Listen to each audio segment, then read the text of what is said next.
Good afternoon. It's Friday the 23rd of October 2020, just after 1 o'clock. Welcome to UK Column News. I'm your host, Mike Robinson. Joining me in the studio today, Patrick Henningsen from 21st Century Wire. Welcome to the programme, Patrick. Great to be with you, Mike. Well, we'll get straight on. Boris, of course, was giving a briefing yesterday. There he is.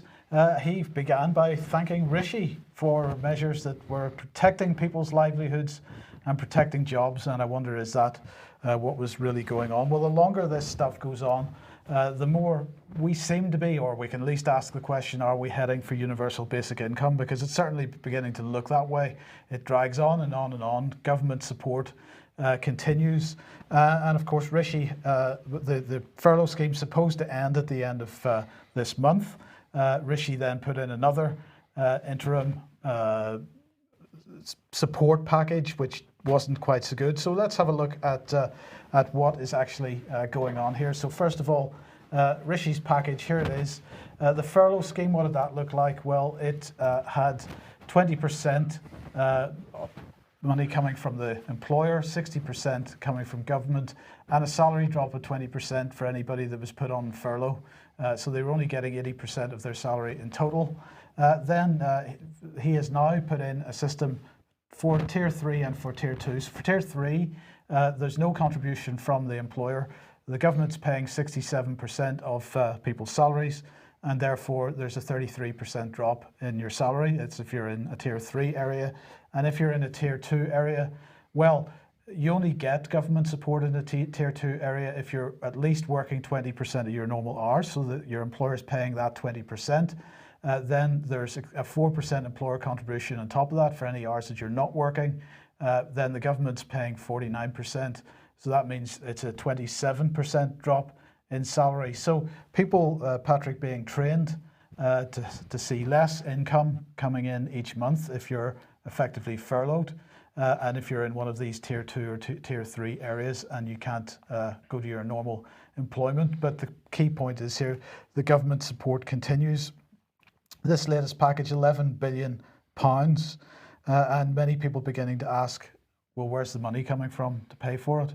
But of course, with UBI, it just goes on forever. It's not just that you have a salary cut, it's that the major contributor to your income goes from being a private company or a business to the state being the major contributor to your income. So, which of course is a feature of UBI. Yeah, at the end exactly. of the day, yes. So it's conditioning you to sort of the nanny state. The nanny state will look after you.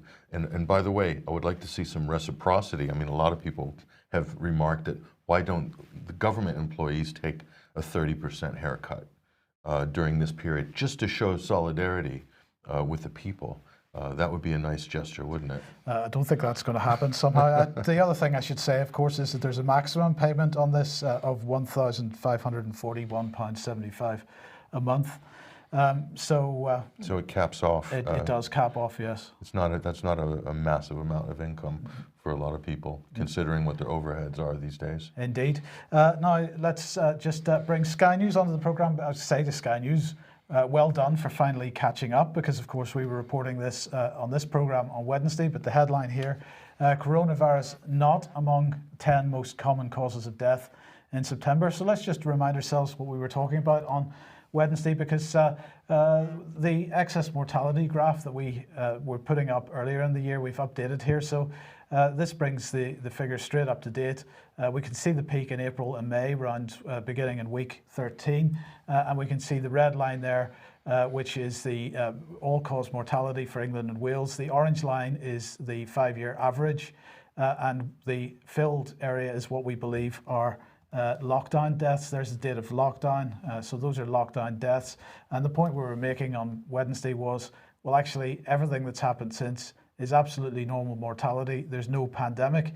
Now, of course, people saying that, well, the all-cause mortality in England and Wales is above the 5-year average. Well, before we come on to why that is, and we are going to say that there's no excess mortality, no pandemic at the moment, let's just remind ourselves what the most common causes of death are at the moment: cancer, dementia, heart disease, stroke, and fifth in the list here, COVID, or well, fifth on my list, but that's not fifth on the list. COVID, 29 daily deaths on average at the moment, 450 daily deaths from cancer at the moment. I've noticed, Patrick, that on TV we're starting to see advertisements encouraging people to make sure you go to your doctor and get early signs of any kind of cancer, any lumps, any bumps, any bleeding. Make sure you go and see your GP straight away. Obviously, the idea that people are dying in their homes is starting to hit home. 7 months later, the penny drops. Well, exactly. Now, the argument is that this winter, the NHS is not going to reorient purely towards COVID. It's going to continue to provide all the normal services that it provides. But of course, it isn't possible for the NHS to do that because it has such a backlog that has come from the April-May period. Record-breaking backlogs. Absolutely, yeah. And so that is the case. Now, on the graph that we showed a second ago that showed that all-cause mortality a little bit higher than minuscule amount, but still a little bit higher than the 5-year average. We also, on Wednesday, were making this point, where are people dying at the moment? And we can see that people in hospital, it's below the 5-year average. The blue line there showing the number of people dying in hospital in week 41, and the green line showing the 5-year average. This is for people in care homes, again, currently below the 5-year average. But where we are seeing excess mortality relative to the 5-year average is people that are dying in their own homes. So what does that tell us? Well, what that absolutely tells us is that the reason that the government is, or at least the advertising about cancer and getting help from your GP is the government recognising that they have absolutely killed people over this past lockdown period. People dying in their own homes because they will not, or they cannot get the medical treatment that they need from the NHS. So that's kind of proof, if you will, about the fact that the NHS is not giving the service, it's not giving access to care, or it's not providing the service that it normally does. Otherwise, you wouldn't be seeing that spike in home deaths. Is that correct? That is a fairly reasonable assessment of it. Absolutely, yes. So there's really no question about it. The data doesn't lie. The numbers don't lie. Exactly. Now let's move on to biosurveillance, which is what we're calling this. And well, what have we got here? A sewage plant. Well, you'll be glad to know that the government has started a project.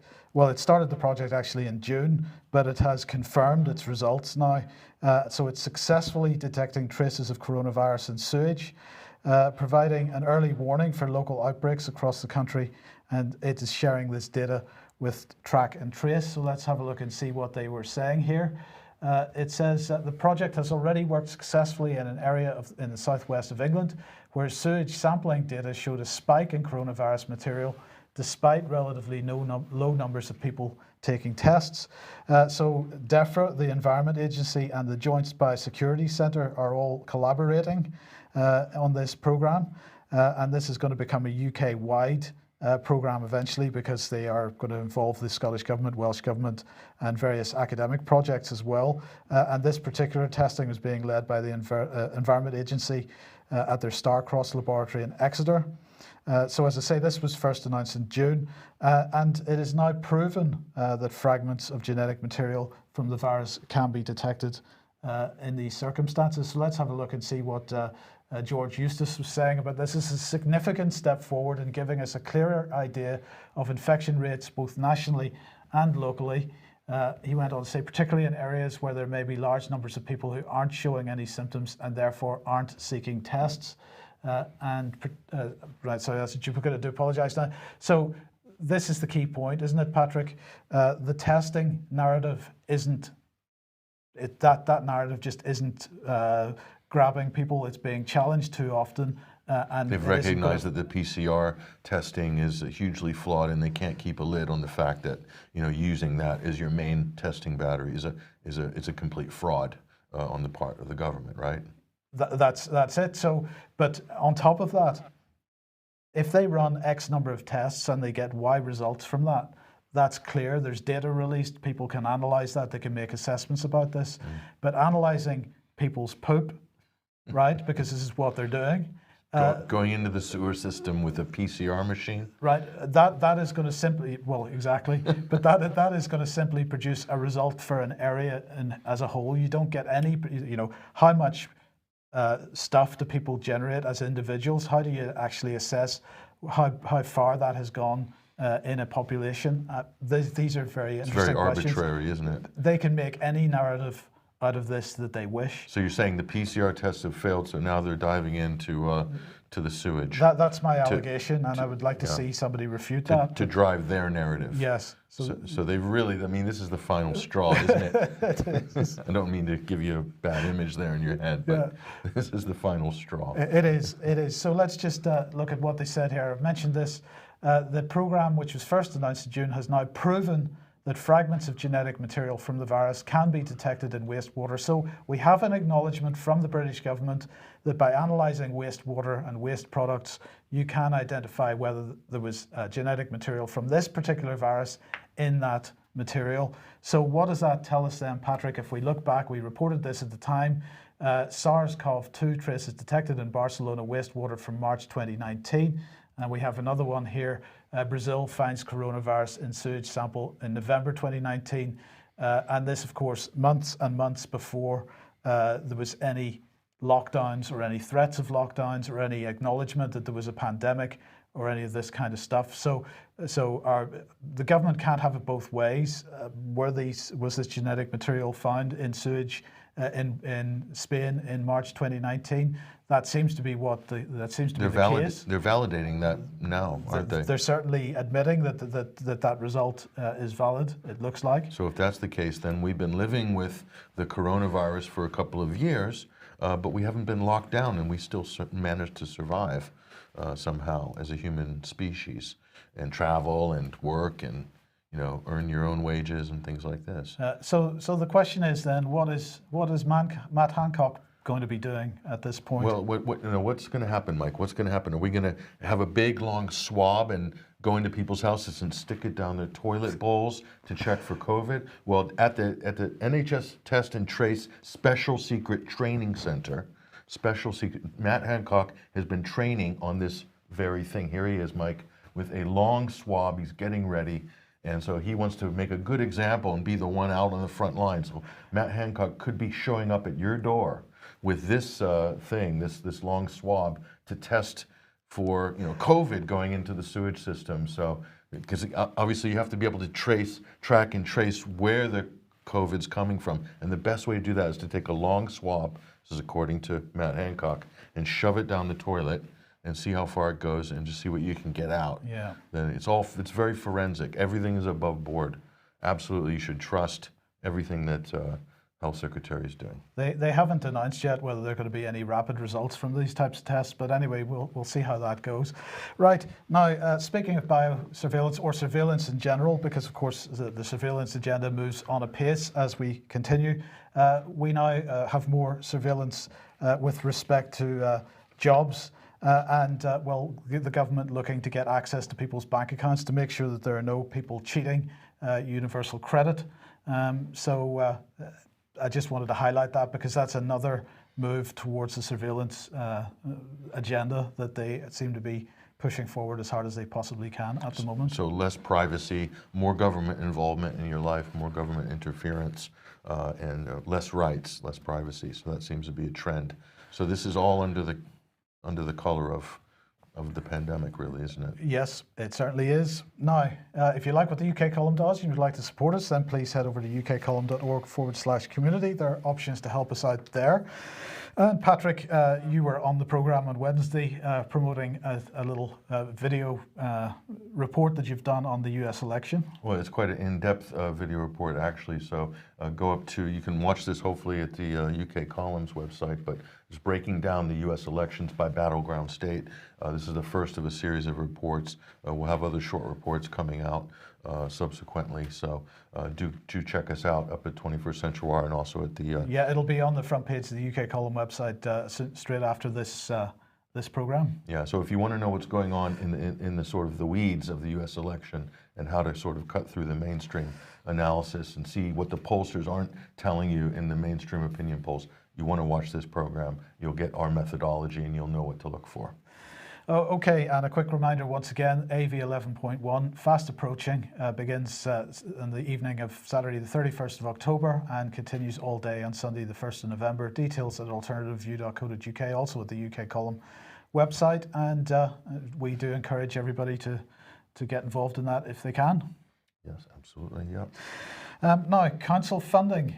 Good news, Patrick, because here we go. Robert Jenrick, the Housing Secretary, has announced, re-announced. How many times are they going to announce this? Since the start of the pandemic, he said, we've backed local councils with the funding they need to support their communities, protect vital services and recover lost income. So he has announced £1 billion of additional support. This is a re-announcement of £1 billion of additional support that the Prime Minister announced earlier in the month. And so that seems to be normal Tory government propaganda at the moment. They keep announcing, re-announcing and then announcing again the same stuff. Where does this money come from, by the way? Thin air. Thin air. Yes. Yeah. Yes, thin air. So over 900 million of this is going to be provided to councils for their ongoing work to support communities during the pandemic.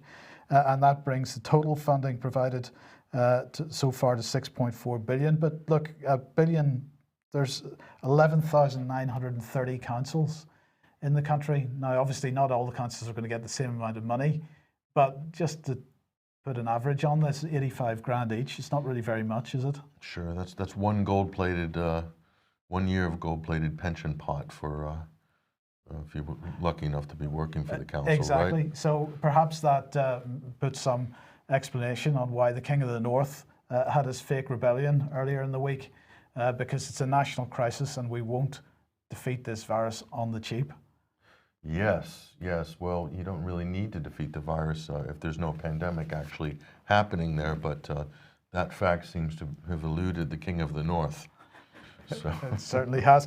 Now, Wales, of course, in a much stronger lockdown than most at the moment, but it gets even better because apparently it is now law that only essentials are sold in shops if your shop is allowed to be open at all. More government interference. Yes. So the supermarkets are going to be unable to sell anything outside what are classed as essentials during the remaining 17 days of this so-called firebreak lockdown. It's not clear what essentials are because the Welsh Government hasn't said what they are. Mark Drakeford said that it would be made clear at some point what essential goods are. So retailers not really very happy. Various media today reporting that compelling retailers to stop selling certain items, said the Association of Convenience Stores and the Welsh Retail Consortium in a letter, without being told clearly what is and what isn't permitted to be sold, is ill-conceived and short-sighted.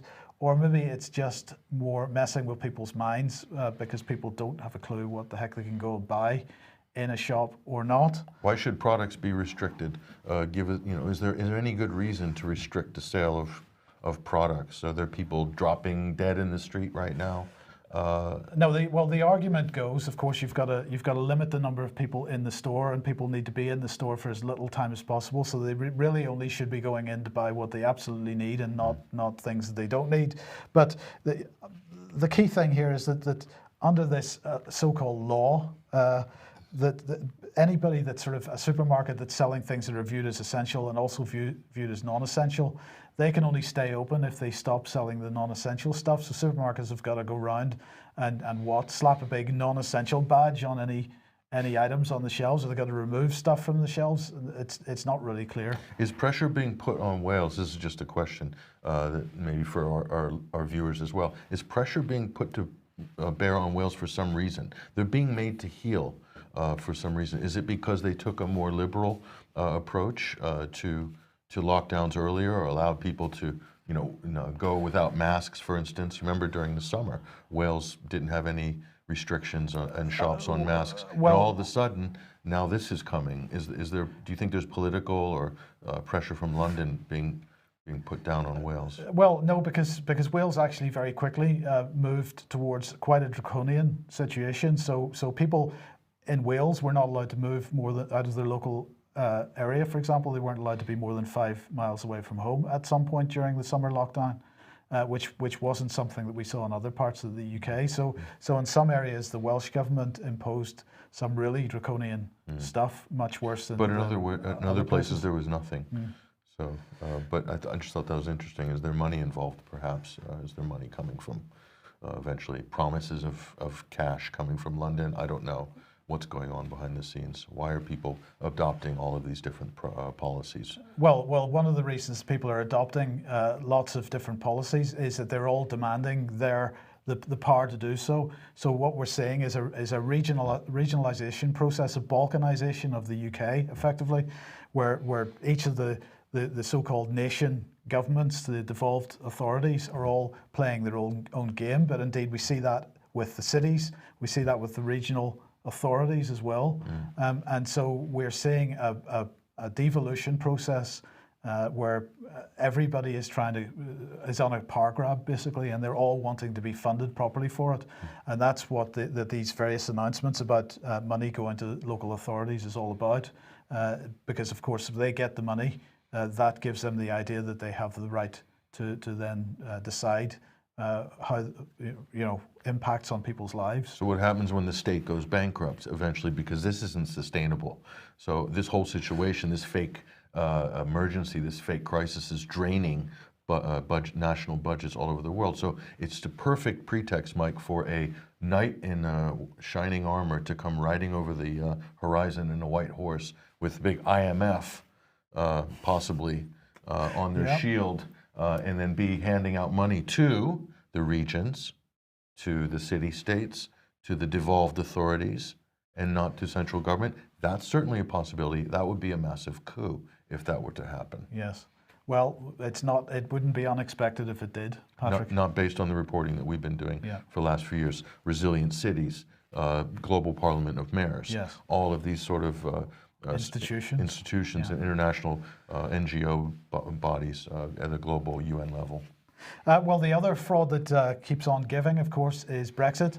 And Michel Barnier back in the UK yesterday to continue the talks. So the talks, of course, the headlines last week were that the talks had stalled, and yet he's back again for the resumption of trade talks. Now, I put trade in inverted commas here because, of course, this whole thing is a fraud. This is not simply about trade, and it isn't really about Brexit. And in fact, if you watch David Ellis's report, the David Ellis report from yesterday, you'll understand exactly why.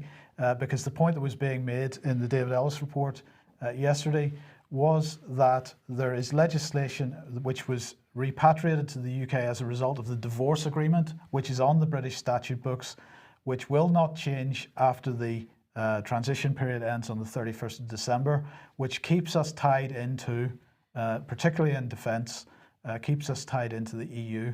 So there is no Brexit while this type of legislation still exists. And you've got to remember that the Great Repeal Bill, as we've highlighted so many times on this programme, the Great Repeal Bill, which was supposed to take us out of EU legislation, put the full body of EU legislation on the British statute books. And unless each of those pieces of legislation is repealed, then we stay in sync with the EU. And this is absolutely key to these trade talks, these so-called trade talks. And just to remind everybody that these are not just about trade. This is the framework for the EU-UK future partnership. Institutional arrangements. On the left, we've got the economic partnership. On the right, we've got the security partnership. The security partnership is never spoken about in the UK. It is absolutely spoken about in the EU, but it is 50% of whatever the future relationship is going to be. Now, the UK is claiming that it's reorienting itself back towards the United States. We've had the Atlantic Future Forum that we've been talking about earlier in the week going on this week.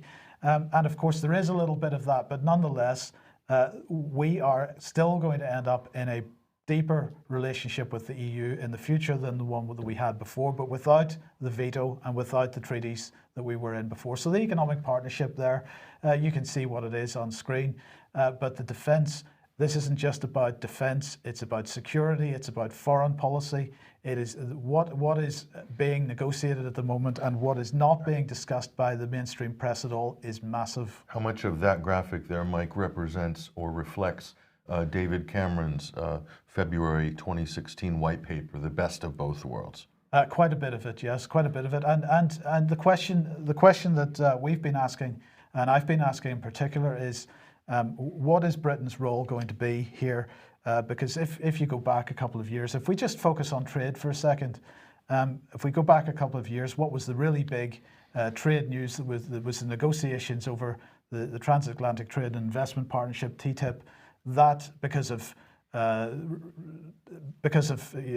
refusal by communities to accept it, that was sort of dropped. But actually, what seems to be going on here is Britain positioning itself in the middle of the Atlantic Ocean between the United States and the EU, and we're going to possibly end up with something very similar to TTIP at the end of the day. Airstrip 1. Airstrip 1, absolutely. A way station for the United States. But look, just to put this briefly back on screen again, the security and defence and foreign policy aspect of this can't be understated. People have to get to grips with this, and we need to keep pressure on MPs. Now, if you watch David Ellis's programme from yesterday, it's on the front page of the UK column at the moment. It's explained very clearly why MPs don't get it, and you've got to watch that, I think, if you want to understand this and challenge your MPs on this issue. They've intentionally made it so complicated and tied in so many different knots that even the elected officials, most of them have no clue really what they're reading half the time. Well, the main problem is, of course, they're relying on briefings from the Parliament, the House of Commons Library, and briefings from officials. And policy exchange. And they're not being given the full picture. Yes. So. Well, speaking of trade, Mike, and speaking of the special relationship with the United States, this turned up in the Telegraph just recently here. This is a special op-ed here by Sajid Javid. Britain would be better off with Joe Biden, says Mr. Javid. Hold on. Is he not a Conservative Party member? Supposedly, yes. He does sit on that bench, Mike. He does sit on that bench. But like so many sitting on that bench, we do wonder what they actually are. But anyway, he says here, I was a great supporter of Republicans under Ronald Reagan, but today it's the Democratic challenger who best embodies his great legacy. So he's saying basically that, Javid, get this, Javid is saying that Joe Biden embodies the legacy of Ronald Reagan. And what's amazing is that you read this piece is quite extraordinary. I do encourage people, if they want to confuse themselves and have a good laugh at the same time, do check this out. But here, let's look at some of the things that he's saying here in this. Britain's relationship with the U.S. is bigger than our respective leaders. And a Biden administration would quickly realize that Boris isn't the British Trump some claim him to be.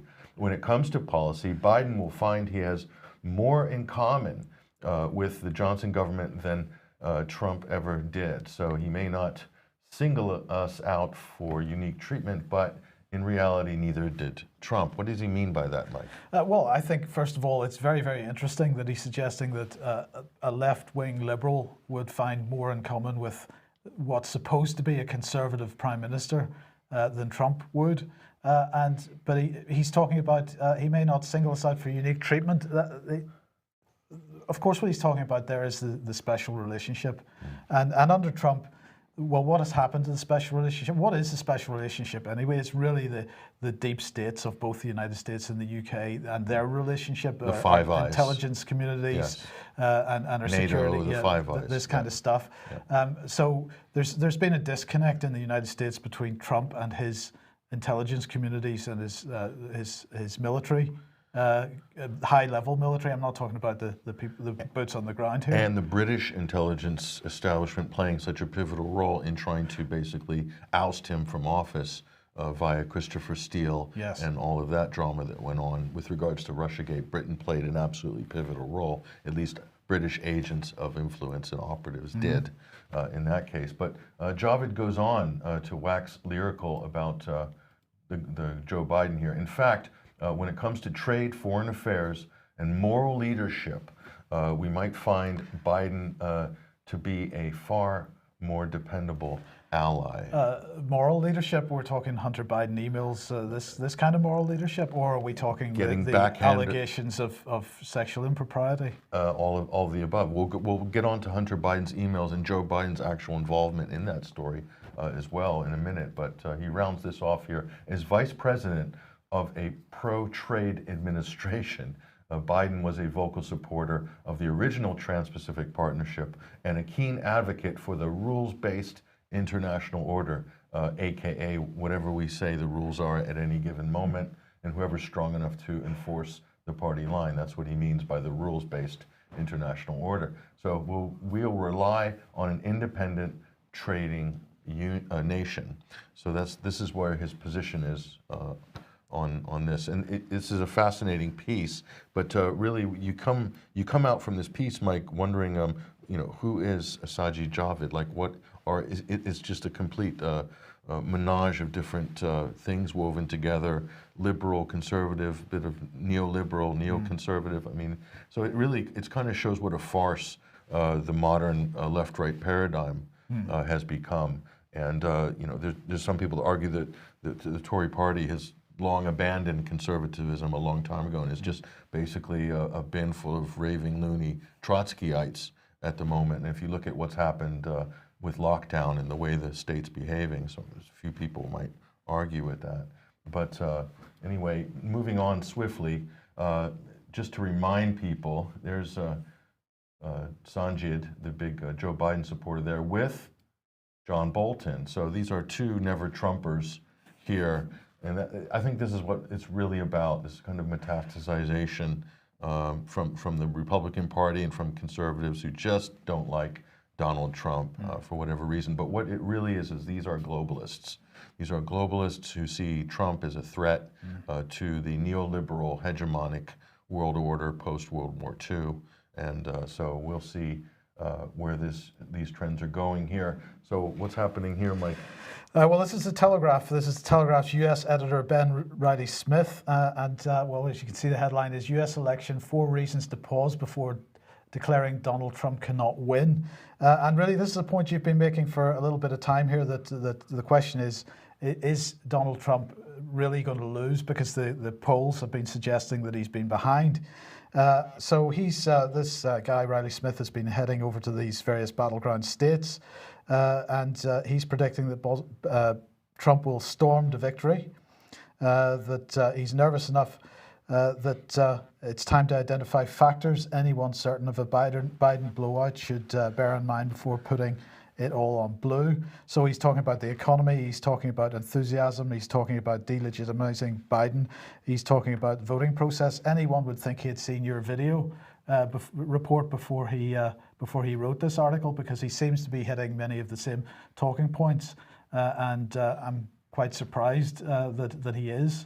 Yeah, and well, we talked about this last week, and we've also made similar comments on previous weeks. We've always tried to stay ahead of the curve on what's really going on. And what I explained in our Election Edge report, Mike, is that you can't look at national polls, you can't look at national opinion polls and have any concept or idea of what's going on in the United States. You need to do the hard work and look at state by state basis, and every state has a different kind of demographic makeup, different political dynamics going on. Issues are affecting people differently. You have to look at the Electoral College strategy and not national polling. If you look at national polling and opinion polls, you're going to be totally lost. And guess what happened? Those same polls said Hillary Clinton would win by a landslide in 2016, and guess what? It's repeating itself again, the same exact pattern. So here's one of the big drivers is postal votes. So this was announced recently. So more than 47 million Americans have voted early in the 2020 presidential election. So this is more already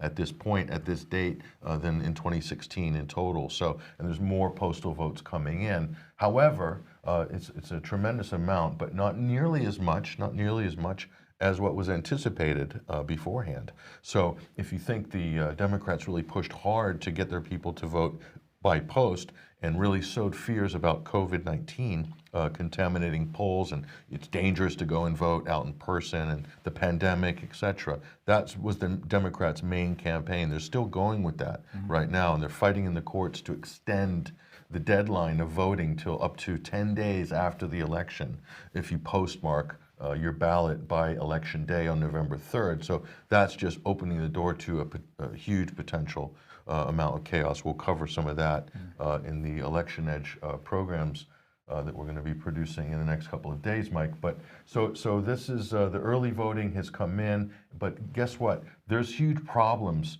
with the postal vote, and this is a very controversial subject. It's very complicated, but here's a good explanation as to why this is a massive problem here. So American going postal. So America could go postal as a result of this. Look at this. This came from the Election Integrity Project in California. And so what they're doing is they're analyzing the massive amount of potential irregularities with regards to postal votes. In total, 439,777 questionable mail-in ballots. And they go on here to sort of explain all the different categories where they found massive irregularities. And we're talking a huge amount. This just goes to show you the problems here. Likely deceased, relocated registrants with mailed-in ballots. So that's one example, like dead people basically receiving ballots. And so there's that problem there. There's other irregularities that they're looking at as well. One of them is duplicate registrations, mailed in 2 or more ballots. So just endless amount of problems with this. And so they flagged up these issues. And this is just in one state, mind you. Think about repeating this problem times many other states, up to 50 states potentially. So this is huge. This is why universal postal voting is a bad experiment to do in one general election. And they've used COVID-19, they've used the pandemic in order as the pretext to move the goalposts basically on election day. And this is what a lot of people are flagging up. Now, will they be able to stop it? This is the question. So what are they hoping for? Well, it could be something along these lines. And if you read into, you'll talk a little bit more about this in a minute, Mike, but this is Gene Sharp, Dictatorship to Democracy. This is the handbook for color revolutions, basically. So this sort of chaos that the United States CIA, for instance, that British intelligence and that other European powers have used overseas in order to topple countries and governments they don't like, these same techniques are now being deployed, it looks like, in the United States itself in this election. Here's another one of his books here, The Potential of Civilian-Based Deterrence and Defense, and here's Civilian-Based Defense. So this is Gene Sharp's life's work, is to show how activism can overthrow governments. And so he was highly touted during the Arab Spring and the Occupy movement as well. So this is a reality. So, and you're seeing other reports that are saying similar things. Well, frankly, I am absolutely staggered by this from The Guardian. The headline is, Trump may try to steal the election. We need to start preparing for that now. This is from Ashley Dawson. Now, I've seen Ashley Dawson referred to as a Frankfurt school ideologue. But anyway, they are a teacher at City University in New York.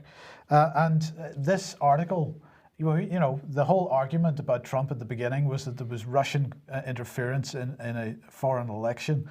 This article is a disgrace because it is directly calling for violence on the streets. What are we talking about here? They're talking about anti-Trump forces needing to gear up public discussion on a plan B for defeating Trump if he claims victory in the elections. So if Trump decides that if the result is that he has won and he claims victory, then they need to get people out. Who are they going to get out? They're going to get out the Black Lives Matter, climate justice campaigners, immigration rights activists, teachers and workers unions, mutual pandemic aid organizations, that these guys all have to begin readying their members to resist what they're describing as a coup. So any suggestion that Trump has won the election is being described as a coup here, and they need to get together as a united force, according to this article. They need to study the manual for trainers, helping groups in a pre-coup situation, which is written by Richard K. Taylor. And they're also calling for government workers and unions to get organized in key economic sectors, to be ready to go out and strike, preparing quote, debt strikes against what would be an illegitimate federal authority. And this, Patrick, I have never seen an article like this in the mainstream press where somebody is actually arguing for a coup and then saying that if Trump wins and claims victory and tries to stay in power, that he's committing a coup. Yeah, this is a total Orwellian spin. So they're basically saying that a Democratic result in Donald Trump's favor is actually not illegitimate. It'll be a coup. It's Trump, attempting a coup, and then they're saying that we need to stage a coup to undo Trump's coup. I mean, it's totally twisted, totally twisted. So they've really set up the narrative, and this is interesting.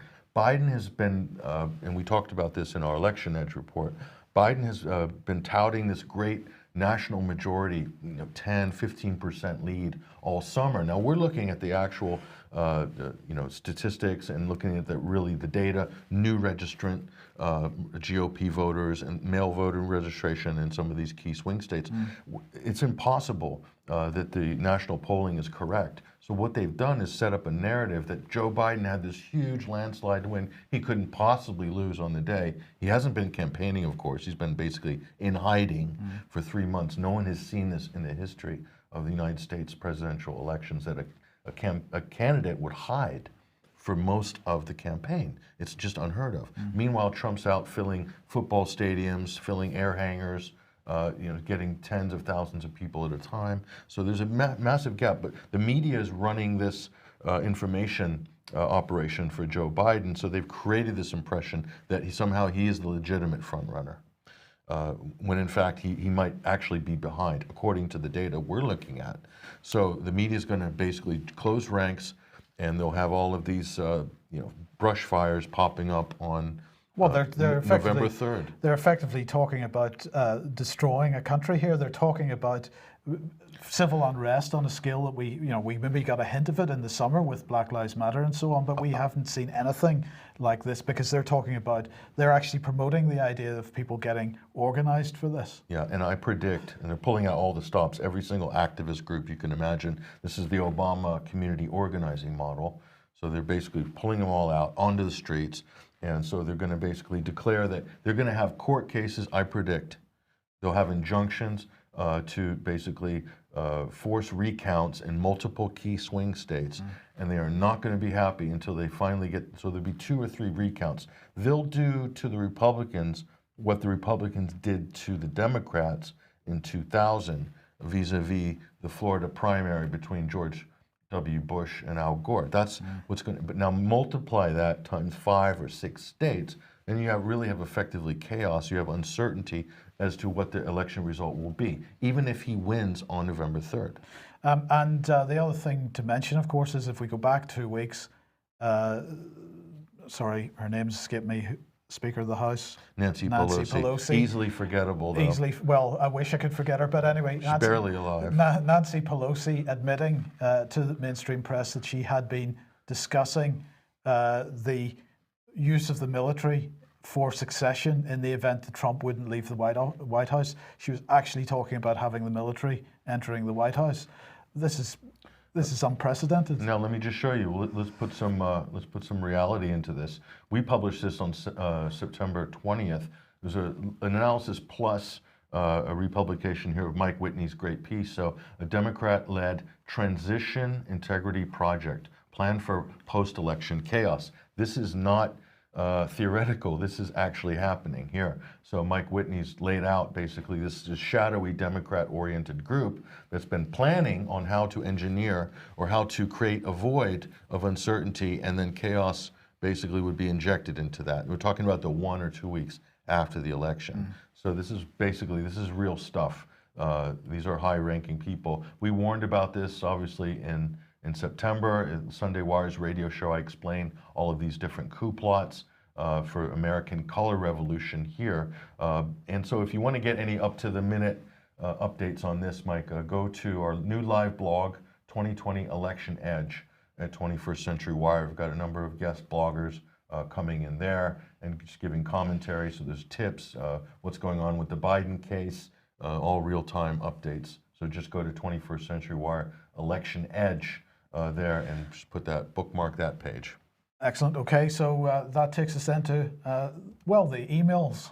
Well, this is one of those October surprises. We reported on this a couple of weeks ago, the Biden secret emails. So this has made a huge splash, but you know what? It's being absolutely ignored by the mainstream media. There's a total blackout on this story here, and some other major media outlets, and the Boston Herald, I wouldn't call this a conservative newspaper, but it's a major U.S. Regional newspaper here. Mainstream media's silence on the Biden story is scandalous. So it's true, they've just basically blanked everybody on this story. Now, just briefly remind us exactly what was in these emails. Well, what was his emails is improprieties. Hunter Biden is Joe Biden's son. He was gifted a job in the Ukraine, head of a corrupt Ukrainian oil and gas firm called Burisma Holdings, and he was taking, I don't know, 50 grand a month or something like that, while his father was vice president and in charge of the Ukrainian portfolio of the Obama administration. So nothing to see there. No conflict of interest, course. no corruption. But in those emails, it basically, there's an inference there that Joe Biden himself is taking a backhander.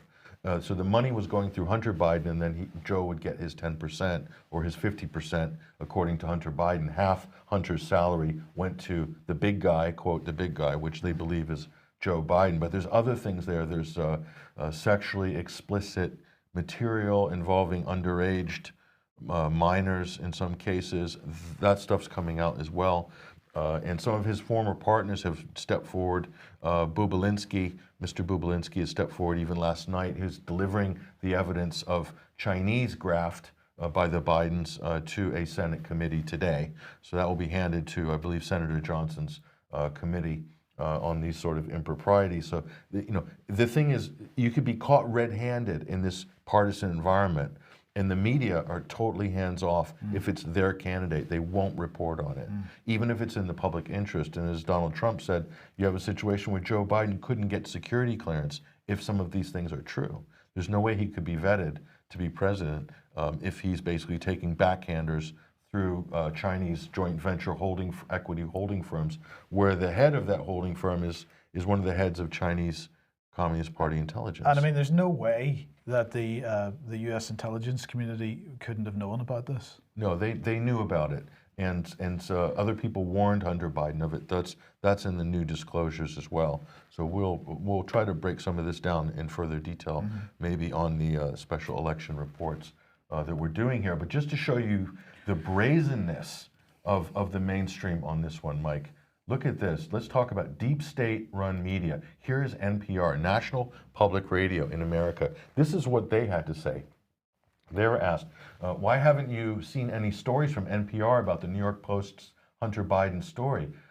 Read more in this week's newsletter. And this is what they say. We don't want to waste our time on stories that are not real stories, and we don't want to waste the listeners' and readers' time on stories that are just pure distractions. If you have eyesight problems, we've just blown this up for you so you can read this. It's not really an eyesight problem. It just seems like it's an unbelievable position for any media organization to take. Can you believe this? We're talking about a candidate for the President of the United States. This is a real story. The FBI have had this laptop for almost a year. They sat on it during the whole impeachment hearings. Okay, so it's real. The Biden's attorney tried to get the laptop back. It is a real laptop. Those are Hunter Biden's files and emails and images and everything on it. So it's not they put across the narrative immediately, all the top Democrats, that this is Russian disinformation. The Russians created the Hunter Biden email scandal. That's been the party line, basically, for all the Democrats, the New York Times, all the mainstream media outlets. So that's it. And MSNBC, CNN, Russian disinformation. It's not Russian disinformation. It's real, and it involves the person who is running for president. And just to clarify what you just said, tell me if I'm wrong here, but my understanding is that the FBI have been sitting on this for a year. They'd still be sitting on it, except that the repairman who was given the laptop in the first place blew the whistle on it. He did. And they were forced to admit that they had it. That's correct, yeah. And he's a real repairman. It's a real shop. It's in Delaware. Delaware police have now been notified and are now looking into Hunter Biden vis-a-vis disturbing material involving the improprieties with underage individuals on that laptop. So we'll see what happens. You know, you could walk into, literally Donald Trump joked about walking down Park Avenue or something and shooting somebody in the press, or you know, walking, whatever. This is the situation with Biden right now, is they could do anything and it wouldn't be picked up or even looked at or criticized by the mainstream media. And so the debates happened last night. There was a second presidential debate. They had a mute button, so it was much more congenial than the first debate, which was an absolute barroom brawl, basically. So Joe Biden versus Donald Trump last night. Go ahead and watch this online if you want, but a lot of people have remarked it is very strange how Joe Biden himself looks different from one you know, media appearance. From, you know, 1 month to the next, he looks different, and even looks much different. Some say he's getting younger as he gets older. So he's kind of defying the odds, or defying age, as it were. And so we're going to, you know, look at this here. This is what we're calling here, Mike, the many faces of Joe Biden. This is 2012. Here is Barack Obama there as vice president. That's Joe Biden in 2012. You know, very different looking Biden, I think, than what we're seeing today. Here's a slightly later Biden here. This is in 2018. So he is looking very different. So a lot of people have said, is he getting plastic surgery, or is he getting regular sort of nips and tucks? And so, and here he is. This is Joe in July 2019 at one of the Democratic debates. So again, is the bit of extra under the chin, that's gone. The chin looks more chiseled. Nose looks slightly different. Definitely the eyes have been pulled. So the wrinkles that we saw in 2012, they're not there anymore, 2018. And so moving on a little bit here, this is again taking a closer look. And a lot of people have remarked, like, where are the crow's feet? He looks the same age she does. Well, yeah, exactly. So it's just strange. So yes, these people do get facelifts, and yes, they do get plastic surgery, but it seems that Joe Biden's had a bit more than usual on that sort of thing. So just took a side-by-side comparison here. This is not the same man in terms of his facial features. He's had a lot of work done, basically. So all of these, the reason we're asking this question, because he disappears for weeks at a time. He's almost invisible in the media. He's not available, which is totally unusual for a presidential candidate. So where has he been? Is he getting worked on? He needs time to heal up, to recover. All of these are sort of fair play questions here. So then, you know, this was just a couple of weeks ago, September, at the end of September, the first presidential debate.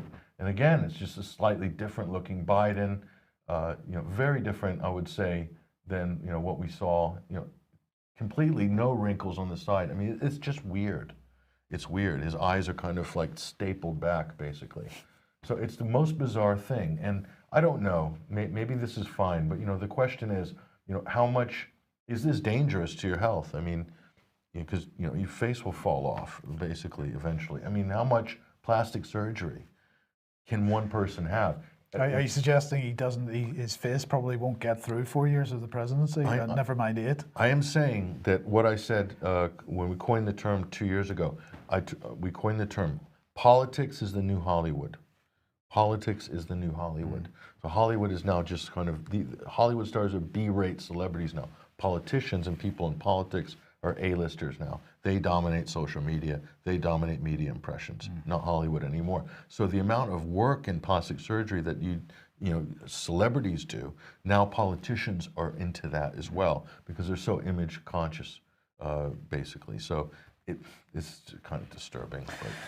It is. Now, we'll just end on this little thought, because, of course, over the last couple of days, we've been talking about the Atlantic Future Forum meeting taking place in Portsmouth on the floating conference centre, Queen Elizabeth. And here is, here's Jens Stoltenberg and his entourage arriving at NATO headquarters yesterday for the defence ministers meeting. And they're meeting yesterday, meeting today. And it's all about things affecting alliance security.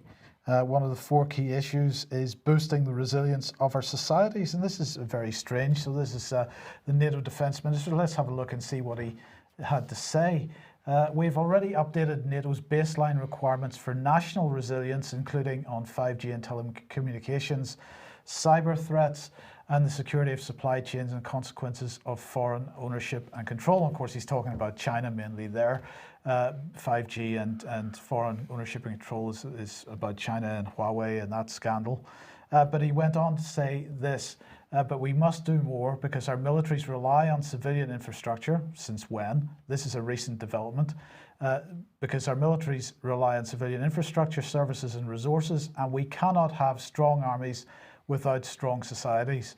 And this is really, what he's saying here is we're seeing the militarization of civilian institutions and the civilianization of military institutions. Patrick, we're seeing the fusion of these two parts of society, because without strong society, strong civilian infrastructure, we can't have strong armies anymore.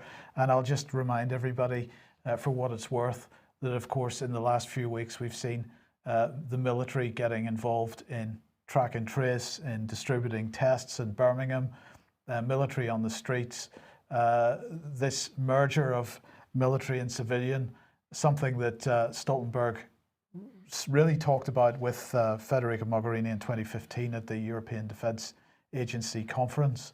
This is a policy area that they're really pushing forward with extremely hard at the moment, and it's another one that people need to be aware of. You go back to Jan Stoltenberg's last statement, Mike, if you could bring that up.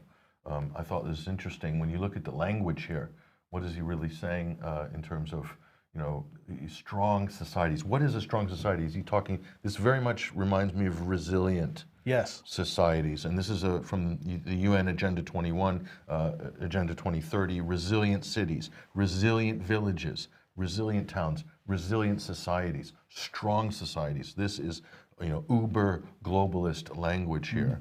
And so this really kind of, to me, very much alludes to global government, or this kind of top-down UN-based global governance systems and language, and getting people to adopt this kind of mindset, this globalist mindset. But what does this have to do with anything? What's a strong society? We used to think a strong society is one with a healthy democracy that allowed people to, protest in public. But we also thought of a strong society, as you say, healthy democracy, but a free press. A free press, but independent, capable, able to look after itself. Yeah. What he's presenting is a different world. Everybody is interdependent, not independent. We can't do anything on our own. In fact, we get our strength from collaboration with others. Now, many people might ask why that's a bad thing, but in lockstep with that, we've got some fairly anti-democratic developments and changes and transformation of our institutions, and largely unreported by the media and largely misunderstood, or not understood at all, because people aren't aware of it by the general public. So when he says strong society, he's head of NATO, Jan Stoltenberg. So you have countries in the UK where they attack journalists. They attack journalists who expose the wrongdoings of NATO, or expose the cheating at the OPCW, fabricating chemical weapons attacks and things like that. And European countries are weighing in on this as well, other NATO states. So that's not a strong democracy, but he wants a strong society. I think when he says strong society, he's talking about it in the Benito Mussolini fashion, with the iron fist. Yes. That's what sort of strong society he's talking about. He's not talking about strong, vibrant, tolerant democracy, where dissent is celebrated because it shows how robust the democratic system is, or the Republican system in a country. That's not what Stoltenberg seems to be interested in at all. That's absolutely correct. Well, look, we'll leave you with that thought for today. Thank you very much for joining me today. Patrick, thank you for joining us. We'll be back at the same time, 1 p.m. as usual on Monday. Hope you have a great weekend, and we will see you then. Bye-bye.